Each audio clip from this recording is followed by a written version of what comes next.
నన్నే అనుకున్నారు అని చెప్తారు, అది ఎవరైనా అంతే చెప్తారు కదా. అంటే నన్ను నిజంగా అనుకుని ఆయన స్క్రిప్ట్ రాసి ఉండరు, అది impossible.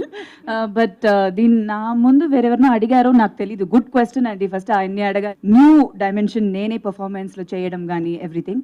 So I really like Venky director గారు. ఎట్లా అంటే హీజ్ యాక్చువల్లీ నిజంగా very good.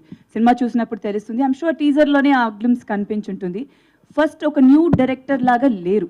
That was, I mean, I was very surprised. ఎందుకంటే మొత్తం షూటింగ్ అంత కూల్గా he handled it so well. చాలామంది ఆర్టిస్ట్ మన సెట్ మీద ఉన్నా కూడా అసలు ఒక్కరోజు కూడా he didn't have any kind of disturbance. Because first time డైరెక్టర్స్లో కొంచెం తెలుస్తుంది కదా, బట్ అట్లా ఏమీ లేదు. చాలా బాగా హ్యాండిల్ చేశారు. సో స్క్రిప్ట్ చెప్పినప్పుడు కూడా హీ హ్యాడ్ హిస్ క్లారిటీ.